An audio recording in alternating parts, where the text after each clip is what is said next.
Sense and Sensibility begins with loss, uncertainty, and the quiet cruelty of a social system that leaves women dangerously dependent on others.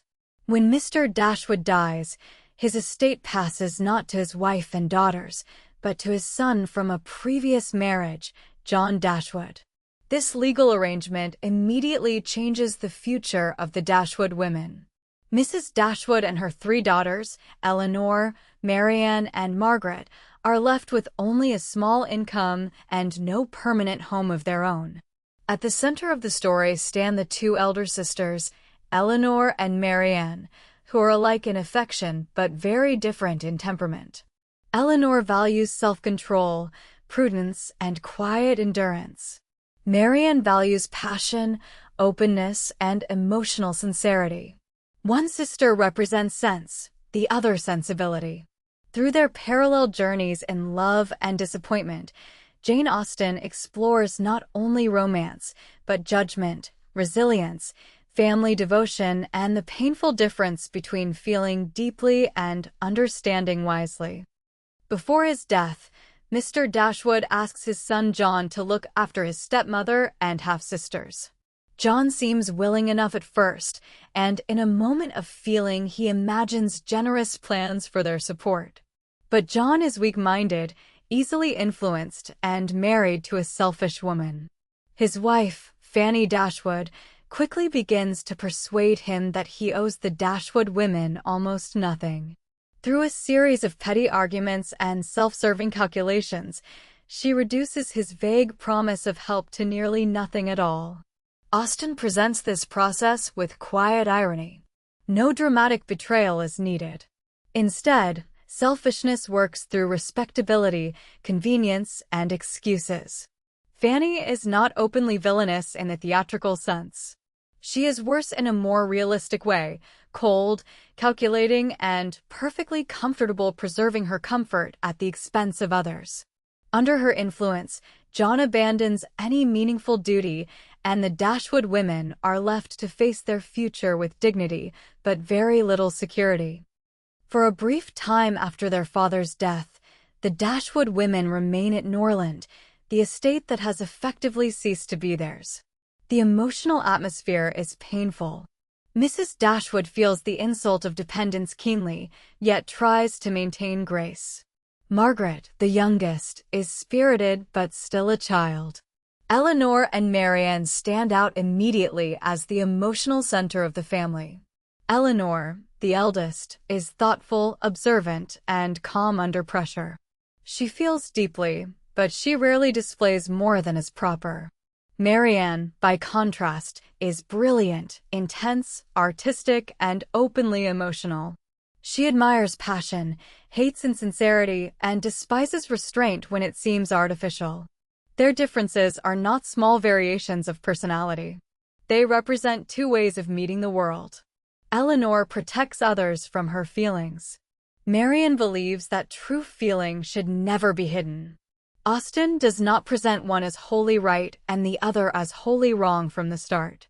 Instead, she allows life itself to test both dispositions.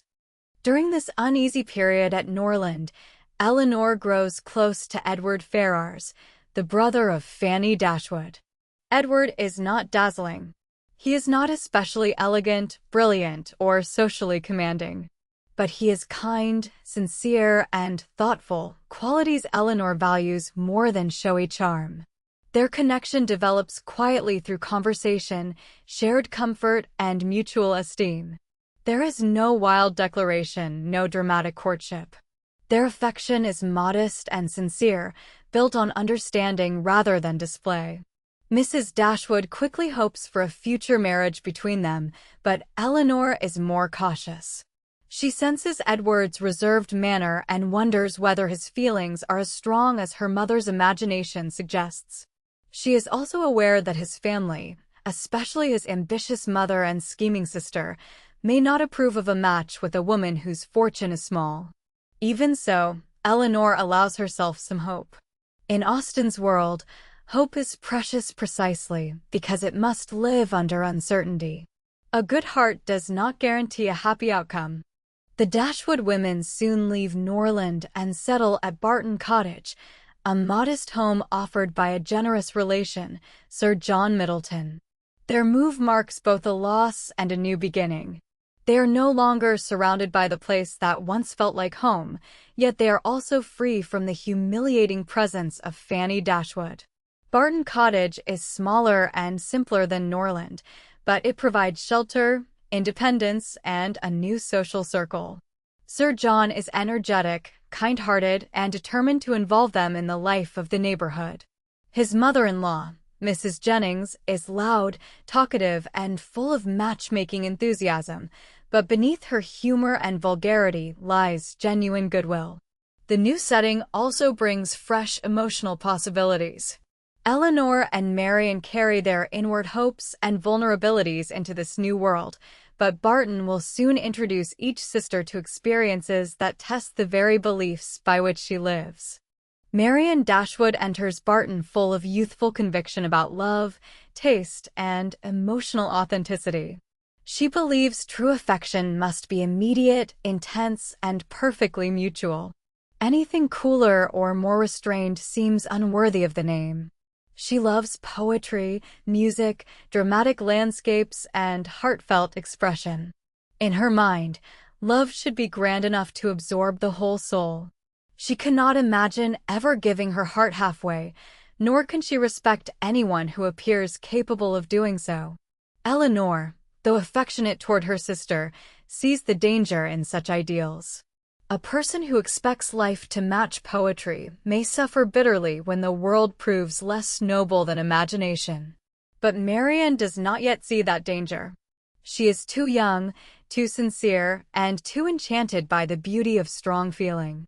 Austen treats her warmly, never mocking the purity of her emotions, but she also begins to show how easily a romantic ideal can leave someone unprepared for human weakness.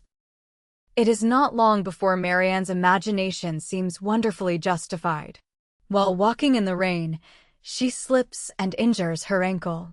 Suddenly, a handsome young man appears, carries her home, and enters the Dashwoods' lives like a figure stepped straight out of a romantic tale. His name is John Willoughby, and he is charming, elegant, expressive, and apparently perfectly suited to Marianne's tastes. He admires the same poetry, feels the same intensity, and delights in the same emotional language. Marianne is quickly captivated. Their intimacy grows with alarming speed. They walk together, talk for hours, exchange admiration, and behave with a closeness that invites public assumption. To Mrs. Dashwood and Marianne, it seems nearly certain that marriage will follow. Elinor, however, is uneasy.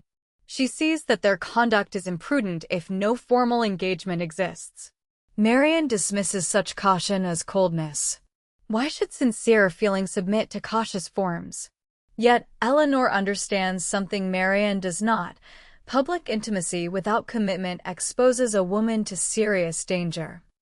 Elinor's role in the novel is often that of the quiet witness. She sees what others overlook because she is less intoxicated by feeling and less eager to believe what she wants to be true. She does not doubt that Marianne and Willoughby are attached, but she worries that they have allowed emotional display to run ahead of actual security. No engagement has been announced. No promises have been openly confirmed. And Willoughby, for all his charm, has not taken the decisive step that would make his devotion honorable beyond question. Elinor also knows how easily hope can become illusion when people mistake signs for guarantees. Her caution is not cynicism. It is a form of moral realism. She understands that affection must prove itself through constancy and action, not only through delight and atmosphere. Yet, because her temperament is quieter than Marianne's, her wisdom often appears unromantic. Austen invites the reader to recognize that restraint is not the absence of feeling. Sometimes it is the sign of feeling disciplined by truth. Among the figures at Barton is Colonel Brandon, a serious, thoughtful man older than Marianne and far less exciting to her imagination than Willoughby. He is attentive, respectful, and clearly drawn to her, but Marianne dismisses him almost at once. To her, he seems too old, too grave, too lacking in spirit to be a possible romantic hero. She laughs at the idea that he could inspire love. Yet Colonel Brandon possesses qualities that Marianne, in her youth, cannot yet properly appreciate: steadiness, tenderness, discretion, and moral depth. His affection is not showy. He does not overwhelm company with brilliance or theatrical sentiment. Instead, he observes quietly and feels deeply. Austen sets him against Willoughby not only as a rival, but as a contrast between two kinds of masculinity: one bright, impulsive, and pleasing; the other patient, honorable, and capable of enduring sorrow without vanity. Marianne's inability to value Brandon reveals how much her idea of love is governed by excitement rather than character. Then, without warning, the romance collapses. Willoughby suddenly announces that he must leave for London on business. His departure is abrupt, his explanations vague, and his tone disturbingly cool compared with the warmth he had previously shown. Marianne is devastated, though at first she tries to interpret the change hopefully. Surely some practical necessity has forced him away. Surely he will write.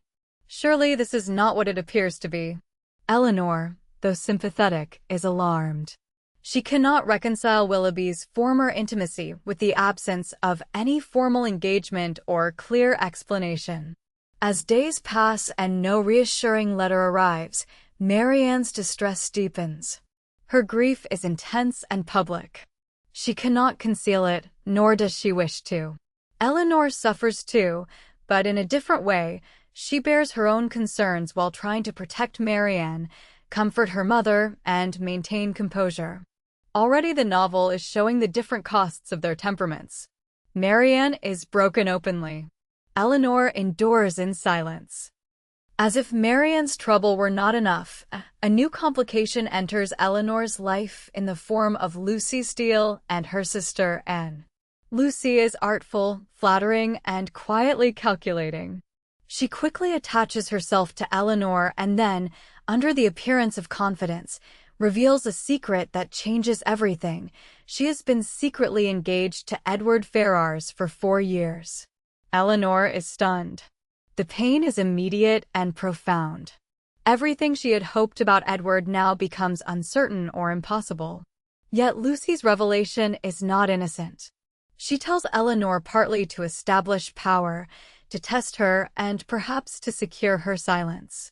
Elinor must endure hearing of this engagement from a woman she cannot admire, while still preserving courtesy and calm. The emotional discipline required is immense. She cannot expose Lucy. She cannot confide widely. She cannot even fully release her sorrow, because doing so would betray Edward's secret. Austen here gives Elinor one of the most difficult burdens in the novel: private heartbreak combined with public composure. Elinor's response to Lucy's confession reveals the strength and loneliness of her character. She feels everything: disappointment, humiliation, grief, confusion, and perhaps even a sense of betrayal. Yet, she masters her expression almost at once. This self-command is not easy or bloodless. It costs her deeply. Marianne, had she known, would have wept, raged, and confessed the full agony of the situation. Elinor does none of these things. She listens. She answers calmly. She protects Edward's reputation even while mourning what appears to be the loss of her own happiness. This is one of Austen's finest portrayals of moral endurance. Elinor's restraint is not emotional poverty, it is emotional courage. She suffers without making others responsible for her suffering. Yet Austen also allows the reader to feel the cruelty of such isolation. The discipline that makes Elinor admirable also leaves her terribly alone. Sense may guide her, but it does not shield her from pain. Later, Elinor and Marianne travel to London with Mrs. Jennings, a journey that raises Marianne's hopes once again. Surely in London they will see Willoughby, and surely his conduct will be explained. For a brief time Marianne lives in anticipation, watching for his arrival, imagining reconciliation, and clinging to every possibility. Then the truth strikes with brutal clarity. When she encounters Willoughby in society, his manner is cold, distant, and almost unrecognizable. He avoids intimacy, offers formal politeness, and behaves as if the emotional closeness they once shared means little. Soon afterward, Marianne learns that he is engaged to a wealthy young woman, Miss Grey. The blow is devastating. Her heart is not merely disappointed, it is humiliated. She has loved openly, believed completely, and now finds herself abandoned for money. Elinor must witness her sister's public anguish while managing her own secret sorrow. In London, both sisters are wounded, but only one of them is permitted to show it. Marianne throws herself into grief with the same totality that she once gave to hope. She rereads old letters, weeps uncontrollably, speaks openly of despair, and refuses the small comforts of social convention. To Marianne, any attempt to moderate grief would be a kind of falsehood. If she has been wounded deeply, why should she not suffer deeply and let the suffering appear? Elinor understands the depth of her pain, but she fears the extremity of its expression. Not because grief is wrong, but because Marianne's ungoverned sorrow threatens her health, her peace, and perhaps her ability to recover it all. Austen does not treat Marianne's emotion as ridiculous. Her pain is real and deserving of compassion. But the novel also suggests that emotion without measure can become destructive, especially when it resists all efforts of reason, time, and self-command. Marianne's sensibility, once so attractive in its sincerity, now begins to reveal its danger. At this point, Colonel Brandon, whose quiet goodness has long contrasted with Willoughby's brilliance, reveals a painful history that casts new light on the present. Years earlier, he loved a young woman named Eliza, but family pressure separated them. She was forced into an unhappy marriage, suffered deeply, and eventually fell into ruin. Her daughter, also named Eliza, was later seduced and abandoned by Willoughby. This revelation changes the moral landscape of the novel. Willoughby is no longer merely a charming man who proved inconsistent. He becomes a man capable of selfish pleasure at great human cost. Colonel Brandon's history also deepens his character.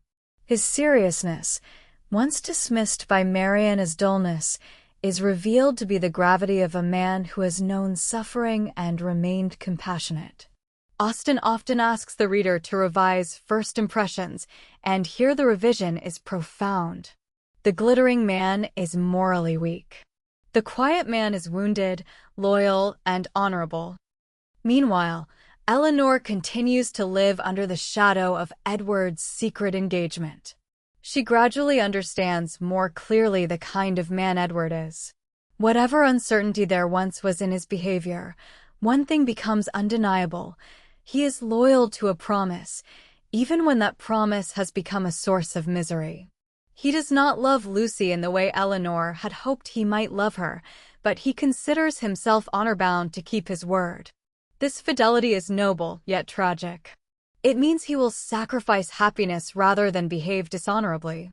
Elinor, who respects integrity above brilliance, suffers all the more because Edward's very goodness prevents him from being free. In another kind of novel, a secret engagement might feel like a mere plot device. In Austen's hands, it becomes a moral test. Love alone is not enough. Character matters, promises matter, and the right action may still break the heart. When Edward's secret engagement to Lucy Steele is eventually discovered, the reaction of his family reveals the harsh values that govern much of their world. His mother, Mrs. Ferrars, is furious not because Lucy is unsuitable in character, but because she is poor and socially beneath the alliance she had imagined for her son. Edward is pressured to break the engagement and secure his future through obedience. He refuses. As a result, he is disinherited, and his younger brother Robert becomes the new favorite. The scene is cruel, but it also clarifies Edward's worth. He is not dramatic or eloquent, yet when truly tested, he proves principled. He will not purchase comfort at the cost of honor. Elinor hears of these events with a mixture of pain and admiration. The engagement still separates them, but Edward's conduct confirms everything she most values. Austen again contrasts appearance with substance. The polished, wealthy family behaves selfishly. The quiet son proves morally strong. The sisters later traveled to Cleveland, the home of a relative, and there Marianne's emotional exhaustion turns into physical illness. Weakened by heartbreak, restless wandering, and the refusal to care properly for herself, she falls seriously sick. The scenes at Cleveland are charged with fear and helpless love. Elinor becomes the center of practical action, watching over her sister, managing anxiety, and trying to keep hope alive. Her own emotional burden is already immense, yet she continues to act with steadiness. Marianne, hovering between danger and recovery, becomes a living image of sensibility pushed to its most destructive edge. Austen does not suggest that Marianne's feelings caused her illness in a simplistic way, but she does show how emotional excess and neglect of self can place body and spirit in real peril. At Cleveland, the difference between the sisters is again made visible. One collapses under suffering, the other bears suffering while supporting everyone else. During Marianne's illness, Willoughby suddenly appears and speaks privately with Elinor. This conversation is one of the most emotionally complex in the novel. Willoughby does not come to justify himself entirely, yet he does want to be understood. He confesses that he truly loved Marianne. Had circumstances been different, he might have married her. But he also admits that when faced with the loss of fortune and the attraction of wealth, he chose money and social advantage over love. He regrets his conduct deeply, especially when he sees the suffering he has caused. Elinor listens with compassion but not with surrender. She can understand his feelings without excusing his choices. Austen refuses to make Willoughby purely monstrous or romantically redeemable. He is weak, selfish, and genuinely capable of affection.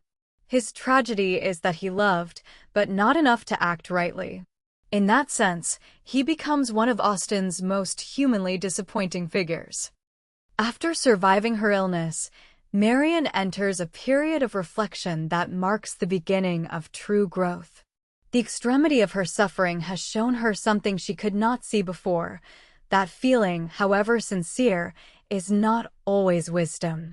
She begins to judge her past conduct more critically. She sees that she indulged her own grief without sufficiently considering the pain it caused her family, especially Elinor. She recognizes that self-command is not hypocrisy, but sometimes a form of love. This does not mean Marianne becomes cold or ceases to feel deeply. Rather, her sensibility is chastened and matured. She begins to understand that emotion must be governed if it is not to consume both the self and others. Austen's achievement here is subtle. Marianne is not punished into dullness. She grows into a richer version of herself, one in which sincerity remains, but is joined at last by judgment. If Marianne's growth is dramatic, Elinor's great moment comes through release. For so long she has carried her grief privately that the reader almost feels her composure has become permanent. Then suddenly events shift. Edward arrives unexpectedly, and Elinor assumes he has married Lucy. She receives him with all the discipline she can command. But as he speaks, the truth slowly emerges. Lucy has transferred her affection to Robert Ferrars and married him instead. Edward is free. The emotional force of this revelation breaks through Elinor's restraint at last. She weeps openly, not from weakness, but from the collapse of long-sustained tension. It is one of the most moving scenes in Austen, because the release has been earned through so much silence. Elinor's tears reveal what her calm had always concealed, not lesser feeling than Marianne's, but equally powerful feeling governed at great personal cost. Now that Edward is free, the possibility long denied can finally become real. His affection for Elinor, always quiet and somewhat awkward in expression, finds its proper end in mutual understanding. There is no dazzling scene of romantic rhetoric. That would not suit either of them. Instead, their happiness emerges through truth, relief, and the removal of barriers. Edward has proved his integrity by keeping a painful promise. Elinor has proved hers through constancy, patience, and emotional courage. Their union feels deeply satisfying not because it is flashy, but because it honors what both characters are. Love here is not an intoxication. It is a trust grounded in esteem. Austen suggests that such love may be less dramatic than Marianne once imagined, but it is safer, steadier, and more likely to endure. As Marianne recovers and her judgment matures, she begins to see Colonel Brandon differently. The qualities she once dismissed, steadiness, gentleness, quiet attentiveness, now appear valuable in a new way. Brandon has loved her faithfully without demanding attention, without vanity, and without exploiting her vulnerability. He has remained constant through all the storms of her heart. In youth, Marianne could not imagine loving such a man because she mistook drama for depth. Experience teaches her otherwise. Her eventual attachment to Colonel Brandon is not the wild first flame she once dreamed of, but something calmer and more considered. Some readers have found this change surprising, yet it fits Austen's design. Marianne is not settling out of defeat. She is learning that tenderness and respect may form the foundation of a love as real as passion, and perhaps more durable. By the end of the novel, both sisters have changed, but neither has become the other. Elinor does not lose her composure or become impulsive. Marianne does not become emotionally lifeless or merely cautious. Instead, each has learned from what the other naturally possessed. Elinor's steadiness is validated, but the novel also shows the loneliness and burden that come with too much secrecy. Marianne's openness is corrected, but not condemned entirely, because her capacity for deep feeling remains one of her strengths. Austen's title, Sense and Sensibility, is not simply a contrast between right and wrong. It is a study of imbalance and of the need for feeling and judgment to exist together. Too much sensibility can destroy peace. Too much pure sense, without emotional expression, can leave one isolated. The ideal is not the victory of one sister over the other, but a more human harmony between them. Running beneath the love stories is Austen's critique of the social and economic realities facing women. The Dashwood sisters are intelligent, loving, and morally serious, yet their futures can be shaken by inheritance laws, family selfishness, and the financial calculations of marriage.